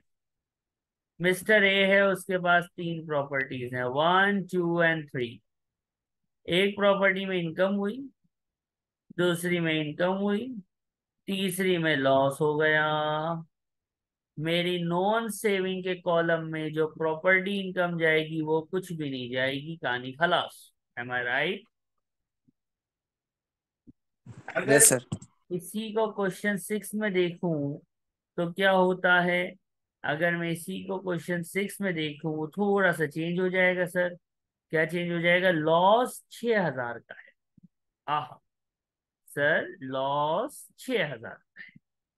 Question number 6। तो इसका मतलब ये हुआ कि सर मुझे 2,000 का प्रॉपर्टी इनकम नहीं हो रहा है, अब मेरे को हो रहा है प्रॉपर्टी लॉस। इसका क्या करें? देखो, इनकम जाती है नॉन सेविंग के कॉलम में, लेकिन लॉस कहाँ जाएगा? नॉन सेविंग में नहीं जा सकता, क्योंकि फॉर्मेट जो है, नॉन सेविंग का कॉलम, सेविंग का कॉलम, डिविडेंड का कॉलम, टोटल का कॉलम, ये इनकम के कॉलम्स हैं। इसमें इनकम आती है, लॉस नहीं आता। तो लॉस का क्या करेंगे? बेटा आप कौन से टैक्स ईयर पे खड़े हो? सर हमारा कोर्स हमें कहता है कि हम 22-23 पे खड़े हैं। तो ये लॉस जो आपकी इनकम से ज्यादा है, excess loss, excess loss carry forward to अगले टैक्स ईयर, यानी लॉस आगे ही आगे, आगे ही आगे, आगे ही आगे कैरी फॉरवर्ड होता रहता है। जब तक जिंदगी है लॉस कैरी फॉरवर्ड होता रहेगा और अगली इनकम से एडजस्ट होता रहेगा। ये है लॉस का कॉन्सेप्ट, जिसको अब आप क्वेश्चन नंबर 7 में डिटेल में देख लेंगे कि यहाँ पे हमारे पास एक करेक्शन है। वो करेक्शन कर लीजिएगा प्लीज, ठीक है? ब्लू कलर से मैंने लिख दी है। प्रॉपर्टी 1 है 2,000 की इनकम। प्रॉपर्टी 2 है, प्रॉपर्टी इनकम 1 से 2 से दो प्रॉपर्टी से इनकम हो रही है। प्रॉपर्टी 3 जो है वो मुझे लॉस दे रही है 3,000 का। 2 और 2 4 का फायदा, 3 का लॉस। तो आंसर जो है वो पॉजिटिव नजर आ रहा है, 1,000 से प्लस में नजर आ रहा है। सवाल है कि भाई ये बताओ, लॉस तो है पिछले साल में, ये गिवन है। पिछले साल लॉस कैरी फॉरवर्ड हुआ था 21-22, हम खड़े होते हैं हमेशा 22-23 पे। वी आर एट 22-23, तो 22-23 से पिछला साल कौन सा है? 21-22। 21-22 पिछला है, हमारा 22-23 है। तो भाई पिछला लॉस, यानी पिछले साल का कैरी फॉरवर्ड इस साल का ब्रॉड फॉरवर्ड लॉस आया। कितना है ब्रॉड फॉरवर्ड लॉस? 1,000 का।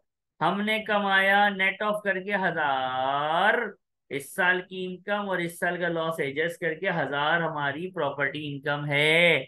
पिछले साल हम 22-23 पे खड़े हैं, तो पिछला साल 21-22 का, पिछले साल से 1,000 का लॉस आ गया, तो वो हमने एडजस्ट कर दिया, तो अपनी प्रॉपर्टी इनकम जीरो हो गई।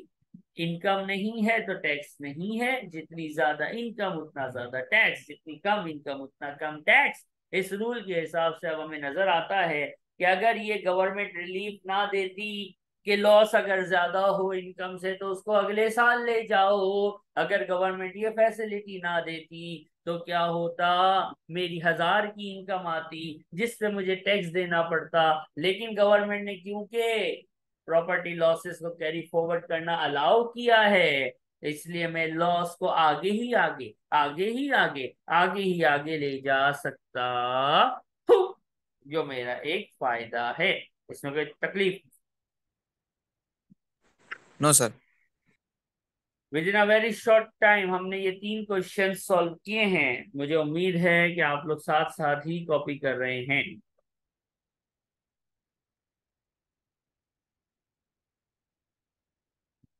Yes question sir. 8 आएगा अब आपके सामने।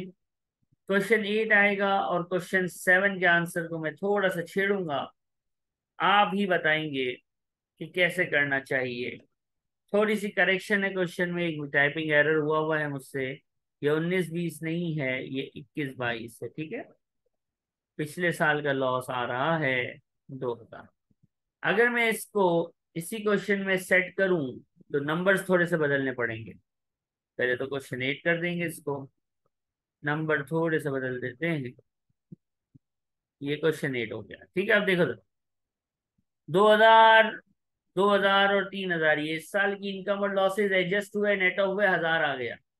पिछले साल से 2000 का लॉस आ रहा है, इनकम 1000 है, लॉस 2000 का आ रहा है। तो 1000 का क्या आया ये, प्रॉपर्टी इनकम के property loss. Property loss sir. और लॉस का रूल क्या है, इस साल एडजस्ट नहीं हुआ तो कोई बात नहीं, मुश्किल नहीं है, अगले साल एडजस्ट हो जाएगा। इसके बाद नहीं हो तो इसके अगले साल हो जाएगा। जब तक जिंदगी है loss carry forward carry forward carry forward होता रहेगा। बात समझ आई। Yes sir. इसको भी आपने देखा कि प्रॉपर्टी लॉसेस, ये आपका टॉपिक पूरा हो गया कि how to deal with property loss. अगर प्रॉपर्टी इनकम के जगह प्रॉपर्टी लॉस हो, इंडिविजुअल को, यानी एक मिस्टर या मिस इंडिविजुअल, इसी को बोलते हैं, कंपनी हमने अभी शुरू भी नहीं किया है, इंडिविजुअल को, तो उसको इसी तरह से डील किया जाता है। कहानी खलास। प्रॉपर्टी अब अपने एंड एंड की तरफ है, प्रॉपर्टी इनकम अपनी एंड की तरफ है। कैपलाइन का चैप्टर 4 एंड होने वाला है। अब इस चैप्टर के अंदर कुछ छोटी छोटी बातें हैं। पहली बात है रूम। देखो भाई, हमने कल सीखा है कि हम किराए पे देते हैं, हम किराए पे देते हैं। आज ये बात करोगे, या तो मैं प्रॉपर्टी किराए पे दूंगा, या मैं एक कमरा किराए पे दूंगा, या मैं छुट्टी गुजारने की जगह FHL। कभी फार्म हाउस गए हो क्या? Yes sir. छुट्टी मनाने की जगह, जिसको आसान से समझाने के लिए मैंने फार्म हाउस लिखा। इसकी डेफिनेशंस अभी थोड़ी देर बाद आएंगी, ठीक है। अब आपको प्रॉपर्टी इनकम और प्रॉपर्टी लॉसेस ऑलमोस्ट आते हैं, सिर्फ प्रीमियम की वर्किंग रहती है। FHL थोड़ी देर बात करेंगे, अभी बारी है रूम की। अगर असी एक कमरा, एक रूम किराए पे दे दें तो क्या कोई फर्क पड़ता है? तो फर्क ये पड़ता है, देखो, एक तो आपकी नॉर्मल वर्किंग है। नॉर्मल वर्किंग बोले तो annual rent receipt minus expenses वाली वर्किंग। वो नॉर्मल वर्किंग तो आप करेंगे, आप नॉर्मल वर्किंग तो करेंगे, लेकिन अगर आप एक कमरा किराए पे देंगे ना भाई, अगर आप क्या करेंगे, एक कमरा किराए पे देंगे, तो आपको गवर्नमेंट एक और रिलीफ देती है। वो कहते हैं कि या तो नॉर्मल वर्किंग कर लो, या फिर क्लेम कर लो rent a room relief. Rent a room relief claim कर लो मतलब, तो इसकी आसान जबान में ये है कि बेटा, नॉर्मल वर्किंग याद है सर, नॉर्मल वर्किंग थी annual rent less allowed expenses. अभी हमने प्रीमियम पढ़ा नहीं है तो वो आ ही नहीं रहा। ये हमारी नॉर्मल वर्किंग थी जो कल हमने देखी थी।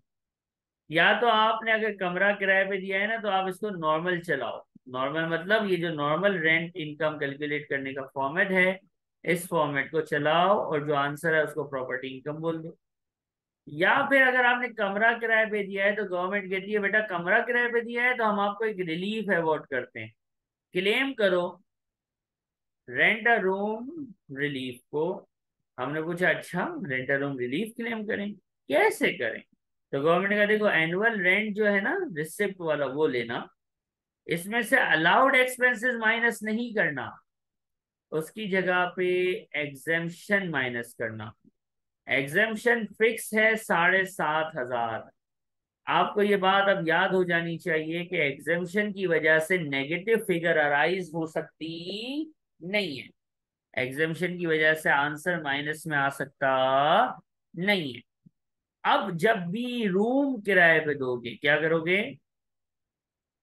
रूम किराए पे दोगे तो दो वर्किंग करोगे। एक वर्किंग जो कल सीखी थी, नॉर्मल वर्किंग। नॉर्मल वर्किंग बोले तो कि इसको एक तरह से प्रॉपर्टी ही समझो, रूम पढ़ के भी अनपढ़ा कर दो, इग्नोर कर दो। अगर हम ये करें तो इस क्वेश्चन में जो हसन रजा वाला क्वेश्चन है, एक फर्निश रूम घर में से 700 पाउंड का किराए पे दिया है, मंथली किराया 700, टैक्स में 12 महीने होते हैं भाई, कितना हो गया,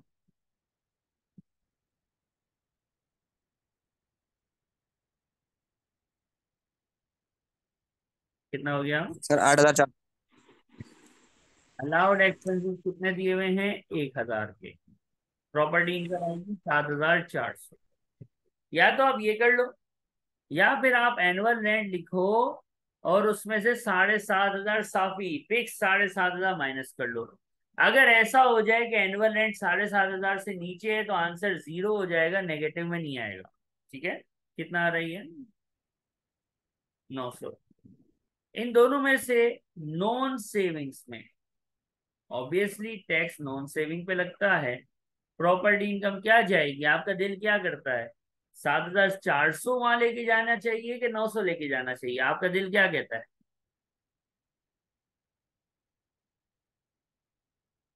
सर 900 जाएगा ना? तो यही है कि गवर्नमेंट यही कह रही है आपसे कि लोअर ऑफ इन दोनों में से जो फिगर, दो वर्किंग की, और दोनों में से कौन सी फिगर लेनी है आपने? लोअर ऑफ, और उसको प्रॉपर्टी इनकम में ले जाना है और उस पे टैक्स लगाना है। ये है रेंट रूम रिलीफ। ये क्या है बेटा? Rental relief. ये रेंट रूम रिलीफ कब अप्लाई करेंगे? जब क्वेश्चन में रूम किराए पे दिया है ऐसा लिखा होगा। बात समझ आई है? सर तो ये जो आपने एग्जाम्पशन ली है ये फिक्स ही रहेगी? Fix, fix, can't be change, can never be change. Okay. Okay sir.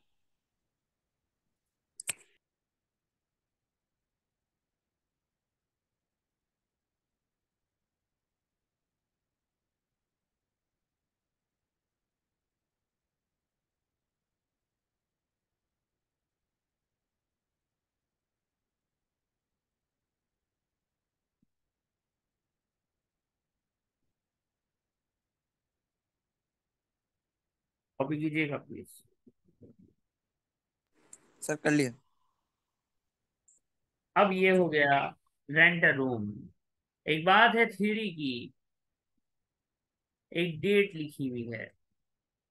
अगर आपको रेंटल रूम रिलीफ क्लेम किया है आपने तो आपको गवर्नमेंट को बताना पड़ेगा। गवर्नमेंट को ख्वाब तो नहीं आएगा ना कि ऑक्सफोर्ड एक सिटी समझ लो, ऑक्सफोर्ड सिटी, लंदन सिटी समझ लो। लंदन सिटी की एक्स स्ट्रीट के अंदर फ्लैट नंबर 22 में मिस्टर हमाद रहते हैं और उन्होंने रेंटल रूम रिलीफ क्लेम किया है। तो वो जो है प्रॉपर्टी इनकम 7,400 पे नहीं 900 पे टैक्स देंगे। गवर्नमेंट को ख्वाब आएगा? ख्वाब तो नहीं आएगा एचएमआरसी के बंदों को ना। एचएमआरसी को आपको बताना पड़ेगा।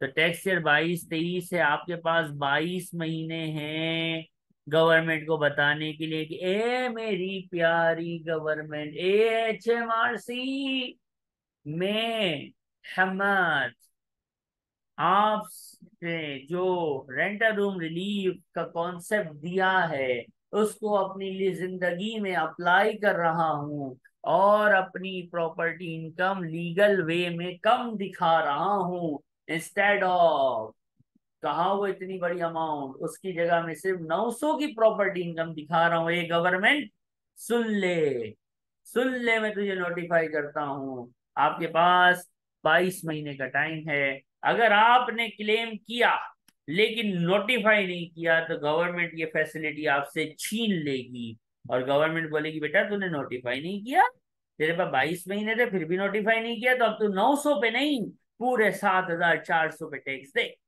अच्छे बच्चों की तरह। ये डेट पेपर में याद होनी जरूरी है। डेट्स पेपर में आती हैं, लाजमी आती हैं 10 मार्क की डेट्स। तो डेट जहां जहां जब जब हम पढ़ेंगे, हैंड आउट इसीलिए है कि इसमें बहुत कुछ लिखा होता है, इसको रीड करना होता है। सिर्फ न्यूमेरिक्स क्वेश्चन सॉल्व नहीं करने के होते, हैंड आउट को रीड भी करना होता है। तो ये डेट हैंड आउट में लिखी है, आपको याद होनी चाहिए। ठीक है? अब हम आते हैं एक और टॉपिक पे। ये टॉपिक न्यूमेरिक्स वाइज आप कह लो कि लास्ट टॉपिक है। इस टॉपिक का नाम है प्रीमियम, असेसेबल प्रीमियम। मैंने कल एक फॉर्मेट बताया आपको कि रूम का नहीं, प्रॉपर्टी इनकम अगर कैलकुलेट करनी हो तो उसका फॉर्मेट था annual rent receipt, accessible premium, less allowed expenses. ये हमने आपको बताया और ये आंसर है प्रॉपर्टी इनकम जो कि नॉन सेविंग में जाता है। एनुअल एंड रिसिप्ट सीख चुके हैं, अलाउड एक्सपेंस सीख चुके हैं, आज असेसेबल प्रीमियम की बारी है। असेसेबल प्रीमियम मैंने कहा था आप समझ लो यूं कि ये आपका सिक्योरिटी डिपॉजिट है, इस पे भी यूके में टैक्स देना है। कैसे निकलता है असेसेबल प्रीमियम, जो कि इस फॉर्मेट में ऐड होगा, उसका फार्मूला है, फार्मूला है 51 - D इंटू प्रीमियम रिसीव्ड की अमाउंट। ये लैंडलॉर्ड का फॉर्मेट होता है, हमने पढ़ा है। और लैंडलॉर्ड के फॉर्मेट में असेसेबल प्रीमियम ऐड होता है, इनकम में ऐड होता है, यानी टैक्स को बढ़ाता है। उसका फॉर्मूला है 51 - D divide by 50 into premium की अमाउंट जो क्वेश्चन में गिवन होगी। एक चीज है सर, प्रीमियम क्वेश्चन में गिवन होगा 51 और 50 जो है ये फार्मूले का, ये डी क्या है, डी फॉर डक, ना ना ना, डी फॉर डक नहीं है यहाँ। यहाँ डी का मतलब है ड्यूरेशन ऑफ लीज, कितने अरसे के लिए किराए पे दिया है। D for duration of lease, कितने अरसे के लिए किराए पे दिया है, ये है डी फॉर ड्यूरेशन। क्वेश्चन में गिवन होगी। एक अदर क्वेश्चन आपकी स्क्रीन पे अब नजर आएगा, इसमें हमने करना है प्रीमियम। रिकैलकुलेट रिक्वायरमेंट होती है असेसेबल प्रॉपर्टी इनकम, यानी वो प्रॉपर्टी इनकम बताओ जो फॉर्मेट का आंसर है या वो जो नॉन सेविंग में जाएगी। तो अब हमारे पास देखो, किराए पे दिया है, पैसा कितना मिला है, बाय डिफॉल्ट 12,000। कैश है, 12,000 मिला, बस 12 ले लो, मंथ्स पे एलोकेशन नहीं करते, यही कैश बेसिस या रिसिप्ट बेसिस है। एक्सपेंसेस दिए हुए नहीं हैं। ये बेसिस कल की क्लास का मेन, हमारी कल की क्लास यानी जो फर्स्ट टॉपिक चल रहा था प्रॉपर्टी का, वो इसी पे चल रहा था, रिसिप्ट बेसिस या अक्रूवल बेसिस। अब प्रीमियम है, प्रीमियम का formula 51 - duration divide by 50 into premium का अमाउंट। प्रीमियम का अमाउंट है 40,000, गिवन है, ये रहा। ड्यूरेशन है 20 साल। मैं चाहूंगा कैलकुलेटर यूज कीजिए और मुझे इसका आंसर बताइए।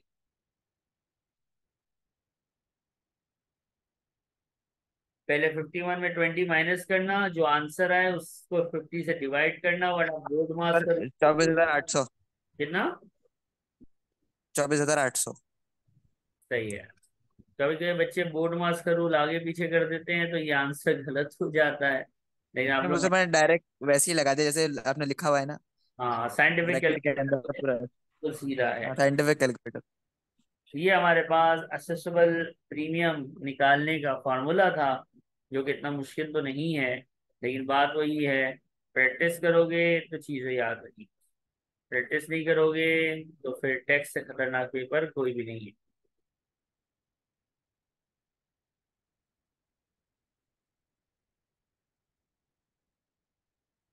अब इस टॉपिक की आखिरी बात है FHL। मैंने कहा एक होती है प्रॉपर्टी, एक होती है प्रॉपर्टी। प्रॉपर्टी बंदा किराए पे देता है, ठीक है, बंदा प्रॉपर्टी किराए पे देता है, बहुत अच्छी बात है। रूम, बंदा एक कमरा भी किराए पे देता है। तीसरा होता है छुट्टी मनाने की जगह। छुट्टी मनाने की जगह अगर बंदा किराए पे देता है तो थोड़ी सी थ्योरी है कि छुट्टी मनाने की जगह, जैसे हम तो फार्म हाउस को बोल देते हैं, क्या टैक्स भी फार्म हाउस को, बस फार्म हाउस है इसलिए FHL बोल देगा? तो ऐसा कोई सीन नहीं है। यहाँ पे कुछ कंडीशंस हैं, अगर ये सारी कंडीशंस जो इन बॉक्सेस में लिखी हैं मीट होंगी, तभी घर छुट्टी मनाने की जगह यानी FHL बनेगा, वरना नहीं। पहला है घर फर्निश्ड होना चाहिए और यूरोप यानी UK में होना चाहिए। ये तो आसान है, फर्निश मतलब फर्नीचर के साथ हो। दूसरी शर्त ये है, देखो मुझे बताओ साल में कितने दिन होते हैं? सर 365। 365 कहते हैं। 210 दिन आउट ऑफ 365 ये घर अवेलेबल होना चाहिए। यानी कभी कभी ऐसा होता है ना कि प्रॉपर्टी में मेंटेनेंस चल रही है, प्रॉपर्टी रेडी नहीं है, दे नहीं सकते हम किराए पे, ऐसा सेटिंग नहीं चाहिए हमें। 210 दिनों के लिए किराएदारी के लिए घर खाली यानी रेडी होना चाहिए। बात समझ आई? टैक्स ईयर यस में सर। 210 दिन ये अवेलेबल होना चाहिए। और 105 दिन सच्ची मुच्ची में, रियलिटी में ये घर किराए पे चढ़ा हुआ होना चाहिए। 105 दिन ये घर किराए पे होना भी चाहिए। 210 दिन अवेलेबल हो, 105 दिन किराए पे चढ़ा हुआ हो। और तीसरी और आखिरी बात, बेटा ये छुट्टी मनाने की जगह है, कोई यहाँ रुकने नहीं आता है।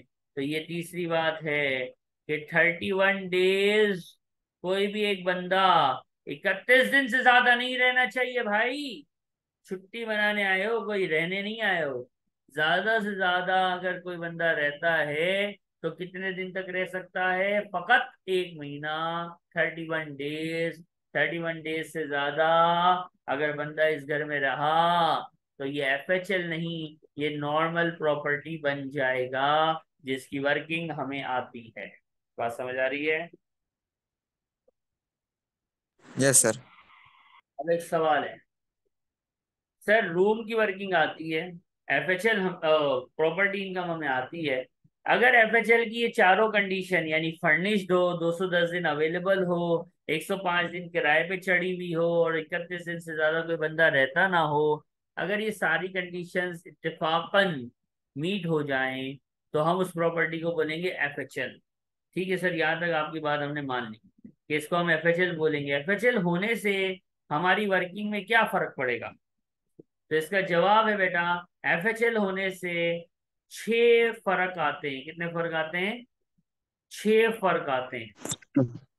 और वो 6 के 6 फर्क जो हैं वो अगले चैप्टर्स में हैं कि ये एफएचएल आपके कैपिटल अलाउंस को, आपकी पर्सनल पेंशन को, आपके कैपिटल गेन्स को अफेक्ट करता है।